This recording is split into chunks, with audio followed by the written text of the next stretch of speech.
Good morning, K1 Community. Jeff Wiggum. Which you can see, it doesn't look like it's showing up. This is out of my bedroom window. It's not early. It's sort of early, 7 o'clock or so. Hey, it's a dark, gray day. No chance of seeing the sunrise. But yet way up high, this glow of the kingdom, right? There's this glow that comes through. Anyway, I was just reminding what I was thinking about earlier this morning and thought I'd share in the daily chat, which is about memories. I was thinking about some specific ones and how they were good memories. And I was thanking the Lord for allowing me to have such good days, and such wonderful memories and all that sort of stuff. And there it comes. Man, it's really coming.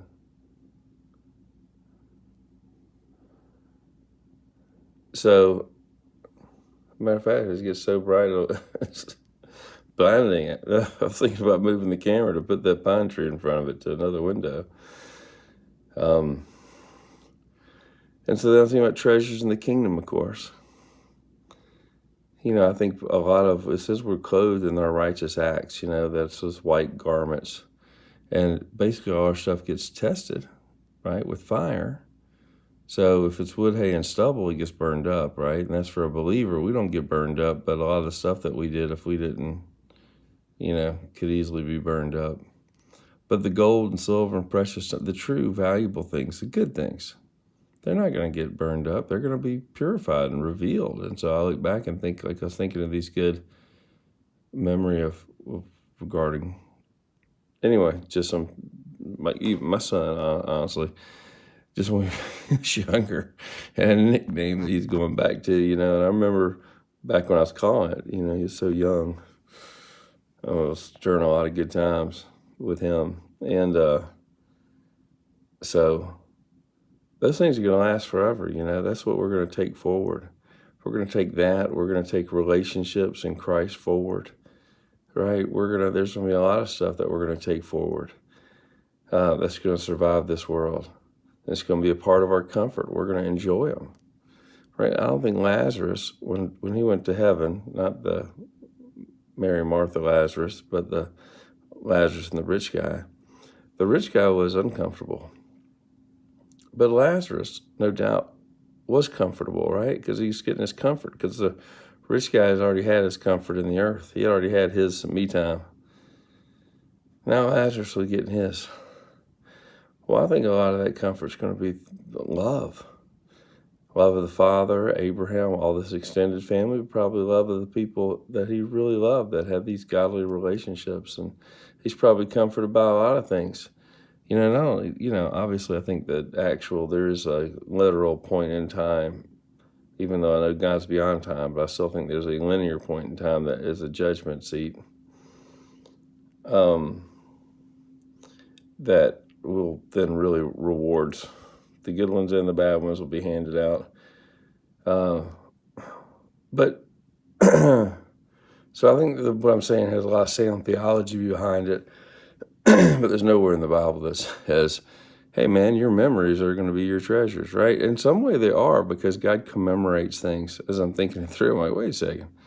God's commemorating, right? When the angel passed over, the death angel passed over everybody with the blood on their doorposts. They do that every year, right? Called Passover and days of unleavened bread and trumpets and all these other things I don't really know that much about. Not enough to speak intelligently. So, yeah, they commemorate things. Jesus talks about breaking the bread, right? It's communion, which I'm completely out of it as a sacrament, obviously. I'm thinking I'm going to circle back to it here and think of it as something. I'm more into the baptism, probably because I'm an axe. A lot of people are baptizing, but I don't see a lot of communion going on in the sense that each church ever does it that I'm aware of. But I do see a lot of breaking bread in people's houses. So anyway, but what else is going to survive? I think wood, hey, stubble's gone. But these good, beautiful memories and great times, and I'm not saying it because I don't have that good memory because, man, it was just lap of luxury. I have the good memory just because seeing joy in someone, I mean, the laughing, and we know kids are a gift from God. So there's, I mean, I could try to drill down into it and make a discretion over what was good and bad. Maybe there's some percentage of memories, right, that we might think are good, but are actually bad and they'll burn up. And some that we think are bad are actually good and they won't burn up.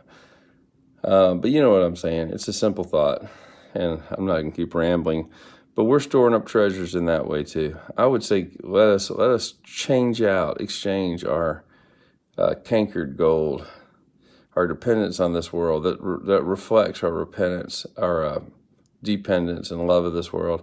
Let us change that out and you move from faith. I don't think and none of us will be disappointed in that. Jesus never disappointed anybody. None of his children, at least. I'm sure there's going to be some people disappointed when he rides up on that white horse with a big old sword coming out of his mouth. And I pray for those. Lord, let me be a part of making fewer people be there. Anyway, that's my thought, man. That's my daily chat. God bless you guys.